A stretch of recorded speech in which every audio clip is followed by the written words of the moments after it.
Tu regardes cette vidéo parce que quelque chose en toi sait que ce n'est pas qu'un mal de dos, ce n'est pas qu'un air pincé, un faux mouvement ou une mauvaise posture. Ce mal, tu le portes depuis longtemps et il ne te parle pas que de ton corps. Il te parle de ta vie, de tes émotions, de ton chemin. Ce que le bouddhisme enseigne sur le mal de dos dépasse les simples douleurs physiques.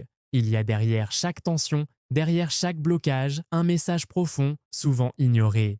Et aujourd'hui, tu vas apprendre à écouter ce message. Tu vas découvrir que tu as toujours eu en toi le pouvoir de te guérir.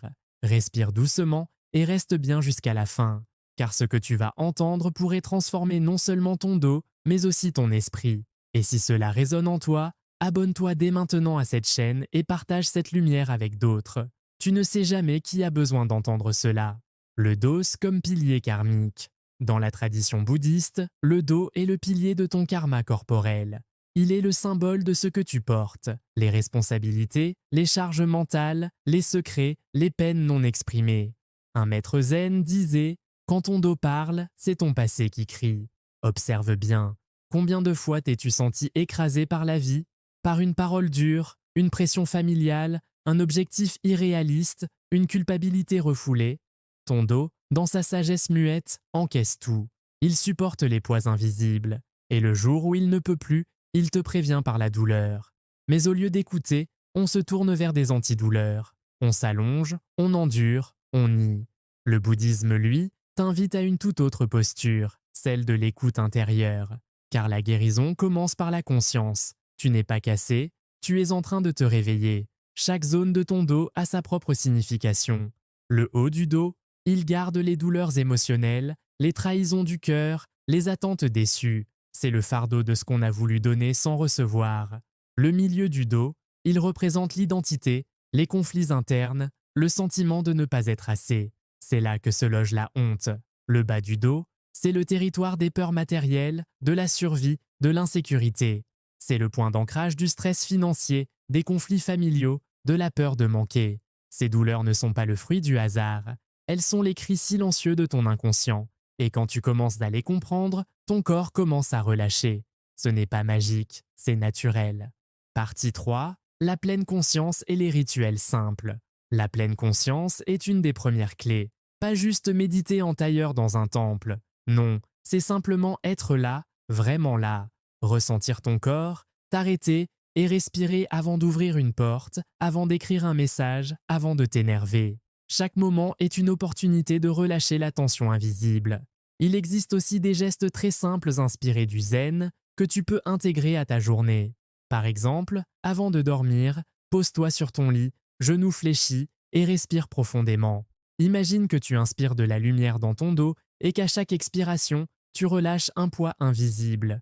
Tu n'as pas besoin de comprendre le nom de la douleur. Tu as juste besoin de lui offrir une sortie. Un autre rituel bouddhiste puissant consiste à poser ta main sur la zone douloureuse et simplement dire « Je t'ai entendu, tu peux partir ». Ces mots simples mais conscients ont un effet profond. Parce que ton corps t'écoute. Parce que ton inconscient est prêt à lâcher ce qu'il garde depuis trop longtemps. Mais attention, la douleur ne partira pas si tu continues à vivre contre toi-même. Si tu restes dans des situations toxiques, si tu continues à te trahir. Le dos est le miroir de ton alignement intérieur. Il ne ment jamais. Tu mérites un corps libre, un esprit paisible et une vie plus légère. Mais pour cela, il faut faire un choix. Celui de la présence, celui de la douceur, celui de la responsabilité. Et si tu es encore là maintenant, c'est que ton âme est prête. Alors, avant qu'on continue, je t'invite à faire ce petit engagement avec moi. Respire profondément, pose tes deux mains sur ton dos, même à travers tes vêtements, et répète doucement « J'ai le droit de guérir. Je suis prêt à m'écouter. » Tu ne guériras peut-être pas en un jour, mais aujourd'hui, la guérison a commencé. Et si cette vidéo t'aide, n'oublie pas de t'abonner et de l'envoyer à quelqu'un que tu aimes, car parfois, c'est une seule vidéo qui change une vie. Partie 4. Le corps comme mémoire. Il y a une vérité que le monde moderne a oubliée, le corps est une mémoire. Il garde tout, ce que tu n'as pas pleuré, ce que tu as enduré en silence, ce que tu as refoulé pour ne pas déranger.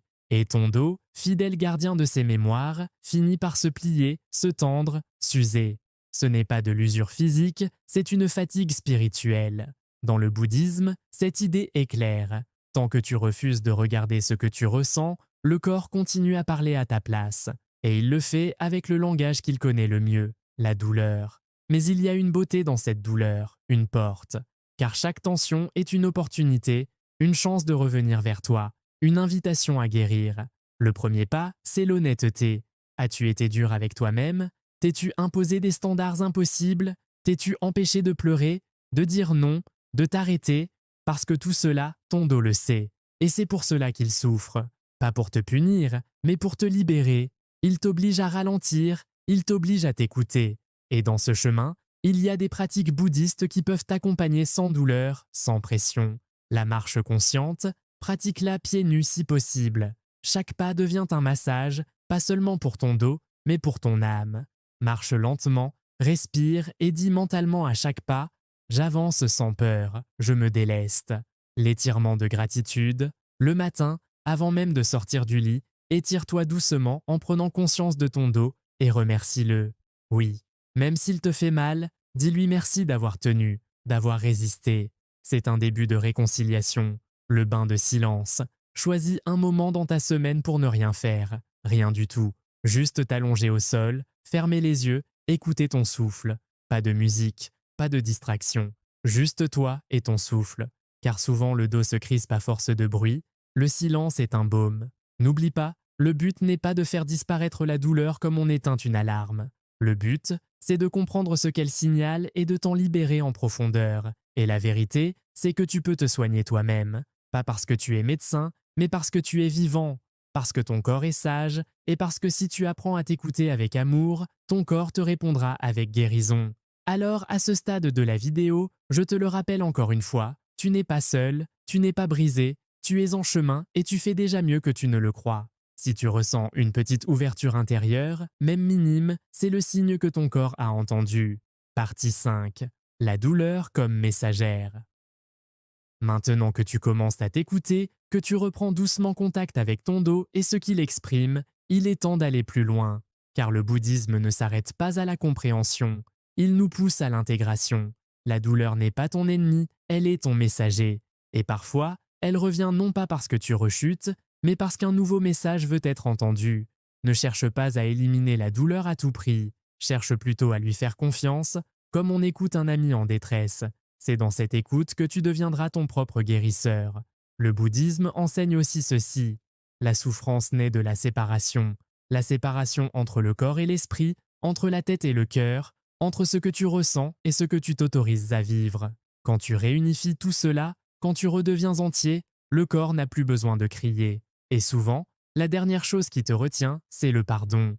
Pas le pardon pour les autres, mais celui que tu te refuses à toi-même. Combien de fois t'es-tu blâmé pour avoir échoué, pour ne pas avoir dit non, pour avoir trop donné, pour ne pas avoir été assez? Tout cela pèse lourdement dans ton dos. Et c'est pourquoi aujourd'hui, je t'invite à cet acte simple mais sacré. Ferme les yeux et dis intérieurement « Je me pardonne pour tout ce que je n'ai pas su faire, pour tout ce que j'ai cru être, pour tout ce que j'ai porté seul. » Ce n'est pas un mantra de développement personnel, c'est un acte énergétique profond. Le pardon allège. Et l'allègement guérit. Partie 6. Les transmissions karmiques. Et puis, il y a le lien avec les autres. Ce que tu portes parfois, ce sont les douleurs de ta lignée, des traumatismes transgénérationnels, des tensions portées par tes ancêtres que ton corps a repris inconsciemment. Le bas du dos notamment est très sensible à ces transmissions. Peur de manquer, sensation d'être en danger même quand tout va bien, crainte irrationnelle de l'avenir. C'est pourquoi dans certaines traditions bouddhistes tibétaines, on pratique le rituel de purification karmique par le souffle. C'est simple. Assieds-toi calmement, inspire profondément. Visualise une lumière dorée entrer par ton nez et descendre dans ton dos. Puis expire lentement par la bouche en imaginant une fumée noire sortir de toi. Cette fumée, c'est ce que tu rends. Ce que tu rends à la terre, ce que tu rends au passé. Tu n'es pas obligé de tout comprendre. Il te suffit de le vivre avec foi. Le corps fait le reste. Conclusion. Et maintenant, avant de te laisser intégrer tout cela, je veux te dire une dernière chose. Ton corps veut guérir. Il veut coopérer. Il ne te punit pas. Il t'appelle. Et maintenant, tu l'as entendu. Si cette vidéo t'a apporté quelque chose, offre-lui la reconnaissance qu'elle mérite. Like-la, abonne-toi si ce n'est pas déjà fait et surtout partage-la à une personne qui vit des douleurs sans comprendre pourquoi. Tu peux devenir l'étincelle qui déclenche sa guérison. Merci.